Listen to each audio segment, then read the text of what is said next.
妈，可以麻烦你来这边翻桌一下吗？叫你头家出来面对啦！弟弟，我变到你看。干啦！干！翻转来啊！我姓郭，和我过霸道总裁的传说。我姓郭，没人赚的比我多。我姓郭，犹如猛虎下山坡。我姓郭，带你赚钱不啰嗦。我姓郭。弟弟，你来人数过100万哦，我讲甲真落去啦。哎呀，我知道大家有很多疑问啊，为什么要放这段影片给大家看啊？这真的感觉，到底郭台铭想不想去竞选？你到底是不是认真的，还是你在这儿玩乐？就是一个，完全的在表演，借着选总统这个势头，把选总统当做一个儿戏。那当然了，我们也可以怀疑，就是说他的背后是不是有人要他这么做啊，从而能够就是对国民党是一个震慑或者是敲打。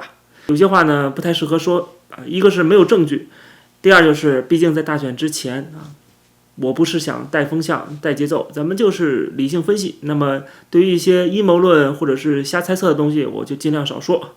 但是看到这样的画面啊，真的大家都知道郭台铭选不上啊，但是有这些动作也挺有意思的，给我们带来一点笑料。现在我们重新再梳理一下情绪，然后回到我们的正题，就是最近我看到了双十节嘛，台湾国庆，我们看蔡英文在国庆上的一段讲话，提到了两岸关系，他表明了民进党当局的立场非常的清晰有力，不卑不亢，愿意以台湾的民意共识为基础，以对等尊严为前提，以民主对话为程序，以维持现状为核心，与北京当局发展双方可接受的互动基础，以及和平共存之道。他说以台湾的民意为基础，意思就是说民进党政府他不会是因为他们想怎么做就怎么做，一切都是按照台湾的民意来，这是人民的选择，人民的意愿，这是民进党制定两岸政策的基础。接着他说对等尊严和民主对话，最后的核心是维持现状。所以讲得非常好，非常的掷地有声。但是我们看到了共产党这边做出了一个回应，对蔡英文的做法用了4个字来形容，叫做和平分裂。大家可以看到国台办这一次的回应，说蔡英文抛出了和平共存之道之后，那么国台办发言人的说法是搞和平分裂是痴心妄想。其实蔡英文讲的这4句话当中，第1句话就已经属于分裂了。他说的是他以台湾民意为基础，不好意思，共产党不承认你的民意。OK， 他认为台湾是中国的一部分，所以说讲民意的话要讲13亿人的民意，而不只是讲台湾2300万人的民意，这是他对民意的定义。所以首先对民意上面第1句话，中国就不承认你，后面更不要说什么平等对话了，对吧？怎么可能呢？怎么可能？他一定是矮化你，把你当做我的一部分啊，等同于香港、澳门或者甚至是其他的一些省份，把台湾当作台湾省来对待，它怎么可能会出现平等和尊严？更不要说维持现状啊！维持现状在共产党看来就是保持分裂。所以你看蔡英文讲的这么好的一个立场，然后基于这种立场愿意跟中国坐下来谈，我不否认跟你谈，但是你得尊重我前边的这个前提条件，但共产党是不会尊重的。蔡英文难道不知道共产党会否认吗？当然知道，但是作为一个国家的领袖，他一定要把基本的立场讲清楚。你共产党不同意是共产党不同意的事儿，但是我该讲还是会讲。所以说可以看到，就是民进党不是说不愿意跟中国对话，按照那些蓝营的说法一定要引战，对吧？要跟共产党打仗，不是这么回事。从国庆讲话当中，也从台湾过去的一些行为做法来看，台湾是想要和平，但同时也必须要尊重民意，并且为未来可能被入侵做好准备。但是只要你采取这样的立场，在共产党看来你就不是走向和平统一，只要不是走向统一，不管是和平还是不和平，他们都反对。可以看出共产党的目的就是一味的要吞并你，就这一个目标。什么和平啊，什么不和平啊，对共产党来讲无所谓，他们有实力就用不和平的手段去这么做。如果现在实力不够，他就开始大谈和平，但实际上呢，他根本就不在乎和平不和平，根本不在乎台湾人民的死活，他就是要强占这片土地，奴役这些人民，就像对自己的人民一样。所以说到现在为止，经过这么多年，民进党的执政将近8年了，台湾人如果还没有看清楚对岸的嘴脸，可能真的是让人会很唏嘘啊。这就是我之前说的，你只要不赞成统一，你都是分裂，不管和平不和平，这都会遭到共产党的反对，他都会把你贴上台独的标签。所以说你不要以为蓝营就不是台独，同样你们也是台独 OK， 你拿的是台湾人民的选票，你在台湾竞选的是所谓总统啊，不管你叫中华民国还是叫台湾，反正你竞选的是总统。当他们认为你是中国的一部分的时候，哪来的总统呢？所以即使蓝营也同样是台独 OK。所以说我看到很多蓝营人骂民进党骂绿营是台独，那就很可笑，你们自己也是好不好？为什么大家害怕台独？其实最关键的问题就是害怕战争，对吧？那么为什么台独就会引发战争呢？因为共产党会主动的侵略台湾。那如果是这样的话，那谁定义台独最重要？就是台独这个词由谁来定义是最重要的，会引发战争？当然是共产党。共产党定义了台独之后，他就可以借此去攻击台湾，对不对？你台湾人自己如何界定台独，如何反对台独不重要 OK， 你自己怎么样的定义不重要，重要的是共产党怎么定义啊？他觉得你是台独，他就会发动战争，对吧？这就是结果嘛。所以问题在这儿呢，整天在台湾，如果你反对台独是没有任何意义的，因为这个台独你怎么定义是要由共产党说了算，他觉得你台独，他就会发动战争。而他呢又不肯给出一个具体的定义，到底什么是台独，他不告诉你。但是我们从他的话里话外就可以知道，他早就把台湾所有人都当作台独了，实际上是这样的。那他早就认为你只要不支持统一，你就是台独了。所以说，除了统促党以外啊，还有什么台湾人民共产党以外，这些积极的不都算蓝营了？你只要不是红色，你不是粉红，那你就是台独。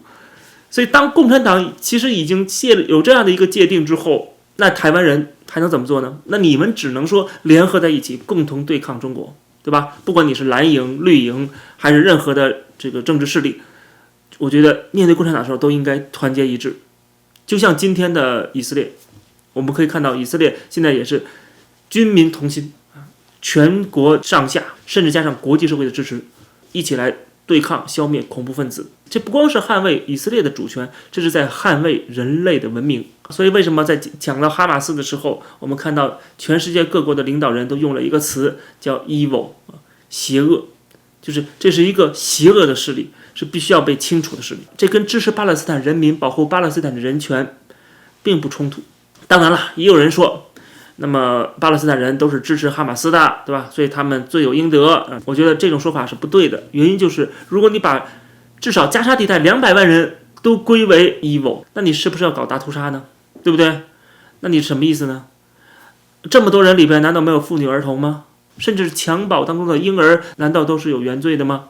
所以你不能够一棍子打死一概而论的。但是即使可能会有无辜者丧生，但是这个世界上不是完美的，没办法。以色列毕竟不是发动战争的一方，他是在捍卫自己，他必须要消灭这股势力，这个地区才能得到永久的和平。所以说我觉得在大的立场上我们支持以色列，同时我们可能会觉得应该给予这个加沙地带的很多的人民，给他们一些人道主义的援助。其实我们可以看到这次在整个互联网上，只要是中国大陆人他们发的帖子，他们留言评论，几乎绝大部分都是支持哈马斯的，支持恐怖主义分子的。那原因就是很简单了，因为他们对付的是以色列，而以色列背后是美国的支持。那么中国现在是反美情绪、反日情绪高涨，所以这种情况下呢，只要你跟美国的朋友为敌，那你就是我们的朋友嘛。即使你们杀我们中国人也没关系啊！你知道这次好几个中国人被杀吗？只要是对付美国就可以了，只要对付日本就可以了。但实际上说这种话的人，这辈子可能都没有接触几个日本人跟美国人。真正迫害他们的、压迫他们的、剥削他们的是自己的同胞。这就是很有意思的一个现象啊，就是他们被洗脑到一定程度之后，甚至都不知道自己的利益在什么地方了。反美反日对自己有利吗？并没有利。改革开放靠着美日还有其他国家的这个大量的资金、技术，文明成果对中国的输入，中国人才有今天。结果翻过来倒打一耙，然后反美反日，对吧？甚至是反美反日到什么程度了，就居然到支持恐怖分子的程度了。那可想而知，这些人被洗脑之后就已经变成了极端分子。那么他们有这样的极端的想法，不顾自身的利益，甚至不顾同胞的利益，他们就是为了一个这个所谓的意识形态，只有反美反日是至高无上的，是真理，是绝对正确的，其他都可以牺牲，不惜一切代价嘛。这种人不就是恐怖分子吗？什么都不顾了，不顾自己，不顾自己的老婆孩子，什么都不顾，就是为了一个目标。结果让他们去送死的那些后边的哈马斯的高层，他们吃香的喝辣的，躲在阿拉伯国家，有豪宅，有3妻6妾。所以说你可以看到这些韭菜炮灰们，哈马斯的韭菜炮灰和中国的韭菜炮灰是一样的，对吧？但是以色列的人民，或者是美国人民、日本人民，他们如果参军，对吧？他们真的是捍卫自己的国家，捍卫自己人民的生命安全，或者是捍卫他们能够拥有现在的自由生活的一个权利。所以这个跟中国这种专制体制下被洗脑的士兵是完全两回事儿。洗脑士兵不知道他自己到底在保护什么，他以为自己在保家卫国，实际上在保的这是当权者的利益。但是以色列是在真正的捍卫自身的安全，毕竟这个国家这个政府就是人民建立的，而中国不是。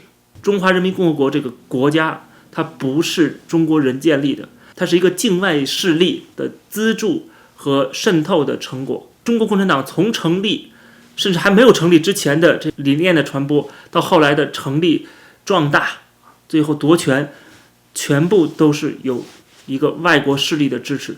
所以它等于是一个外国的代理人在中国建立的一个政权，跟中国人民没啥关系啊！中国人民只不过是他们利用的对象而已。共产党曾经过去支持过以色列，不是没有啊，而且以色列跟中国的关系过去也是非常好。有人把新华社过去的官方立场给截录下来，我们可以看到，在1948年，新华社发了一个报道，是关于以色列建国。他说，以色列国的成立已使2个多月来美英帝国主义企图借联合国托管以主宰巴勒斯坦的阴谋遭受挫败。他是支持以色列建国的，为什么？因为英美帝国主义的企图就失败了。你看，后来以色列建国之后，遭到了周边阿拉伯国家的攻击，对吧？我们都知道，当中东战争打响之后，新华社怎么说呢？说犹太人方面正起而坐坚决的正义的抵抗，还说入侵以色列的阿拉伯国家是反动统治者。在安理会要求暂时停火的时候，当时共产党说，实施办法有利于侵略的阿拉伯军队，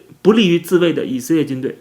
换句话说是，共产党支持以色列继续的打下去，继续的消灭这些阿拉伯国家，最好不要遵守联合国的要求。在以色列战胜了这些阿拉伯国家的时候，中共的新华社评论是，在英美帝国主义操纵下的埃及、外约旦等7个阿拉伯国家，自去年5月中旬对新生的以色列国所发动的侵略战争，业已遭受悲惨的失败。你看现在很多的五毛粉红整天的喊说以色列建国是错的，不应该的，对吧？是对巴勒斯坦的侵略。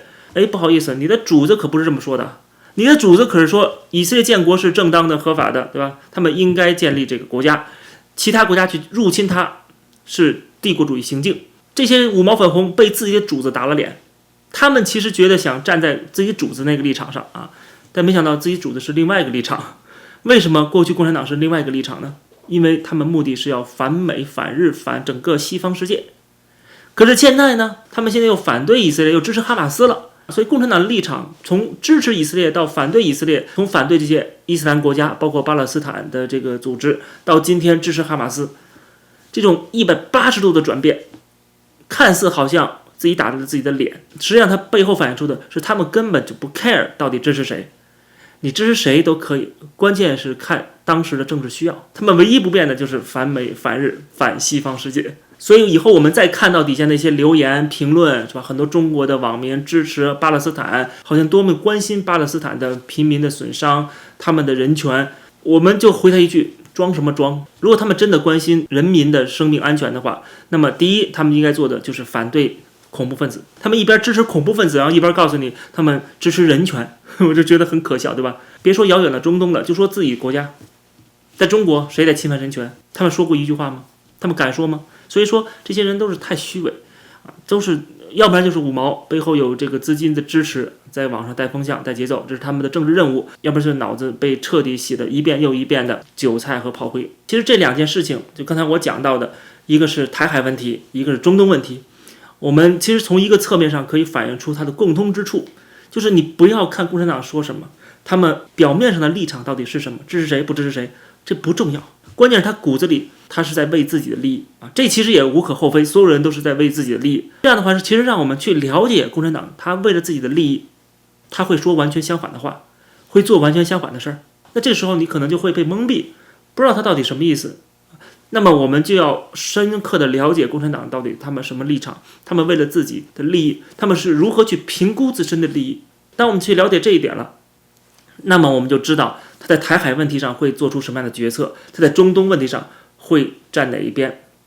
其实我觉得非常感谢大家能够一直支持我这个频道，支持我做这个节目，相信长期看我节目的人也能够慢慢的发展出自己的分析能力、判断能力。我觉得这也是我做这个节目的最大的初衷，授人以鱼不如授人以渔，对吧？不是把鱼给你，而是把钓鱼的方法给你。甚至我看到有些人一直在看我节目的人，现在能够用我的方法在反驳我了。有时候经常看到一些人留言的评论，我觉得很有意思。其实有些观点之争也没有关系，甚至是件好事儿，可以给我们带来非常好的训练思辨能力的素材。